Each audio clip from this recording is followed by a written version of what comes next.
Hi guys, I wanted to hop on here and take a few minutes to tell you some of the daily practices that I have in my life that help me moderate stress, things that I can't live without, and the reasons behind those.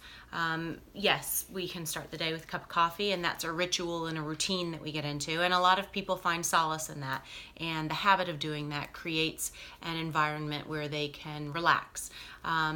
For me, I have found that meditation is how I start my day. It's the first thing I do in the morning, and it requires a lot of dedication. Don't get me wrong. It is not something that comes easily, and that happens for all of us.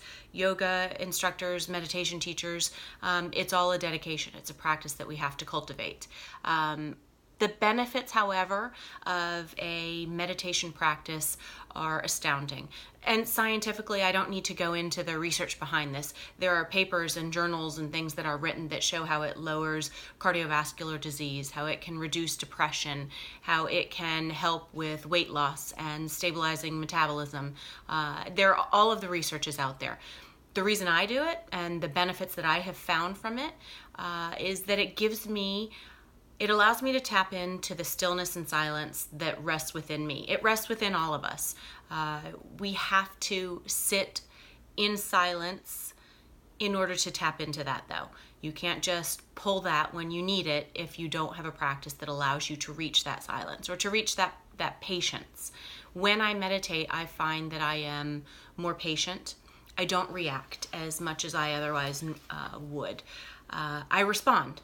So instead of flying off the handle, there is a moment between my response when it would typically arise and when it does arise. And the time between those two is that pattern interrupt is what allows me to practice patience. It's what allows me to center myself. And it's not a 5-second thing. Sometimes it's 1 second. Sometimes I have to walk out of the room. But the fact that I can walk out of the room instead of responding to a stressful situation or a stressor, and in this instance I'm talking about children, is that my meditation practice allows me to do that. I can reach a point in that situation where I know that rather than reacting, I should respond. And meditation helps me find that.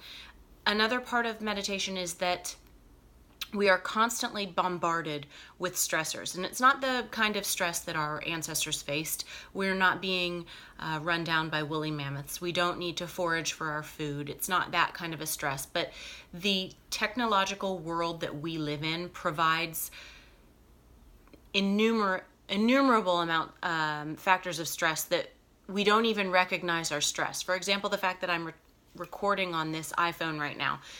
Every time a message pops in, that's a stressor. That ding that tells us that there's a new message and that we respond to, that's a stressor. Driving in traffic and being cut off. It might not be a giant stressor, but it will elevate our heart rate. It'll make our palms sweat. It'll make our hands grip the steering wheel. Those are stressors. The more that we can use meditation to deal with those stressors in a non-toxic way, the better our days will be, not just for us, but for everyone around us. So using meditation, a dedicated meditation practice in the morning and in the evenings as bookends to my day, help me reach that stillness and that silence. It helps me be more patient, and it helps me be less reactive and more responsive. Those are the things that work for me. That's the reason I come back to it. And I do notice a huge difference if I have forgotten after a day or two of meditating that my volatility has increased. And I know that the people around me have seen it and witnessed it as well. So I make sure that the first thing I do when I wake up in the morning is meditate. And it also requires that I sometimes have to set my alarm for really early times in the morning so that I can get up and have that 20 to 30 minutes by myself before my day starts and I have to put my mom hat on and get to work making lunches and making sure that homework's done and that we're all out the door on time to get to school. I don't necessarily love getting up at 5:30 in the morning, but I've never once meditated and at the end of the meditation thought, you know what? probably shouldn't have meditated. I'd feel better if I didn't meditate. So that's the first thing. That's the first ritual that I partake in every day is meditation. The next thing I do is I drink mushroom coffee. And the reason I drink mushroom coffee is because mushrooms are adaptogenic herbs, which means that they help modulate stress and moderate stress. If you need a pick-me-up, then they respond in your body in order to give you that pick-me-up. If you need to be calmed, then they will work that way in your body.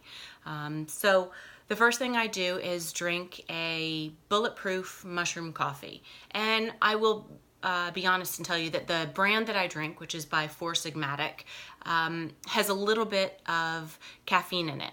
I don't do well with caffeine, so I have to only consume a little bit, and this is how I do it. I mix my coffee with a teaspoon of MCT oil, which is multi-chain triglyceride oil, which is essentially oil derived from the saturated coconut.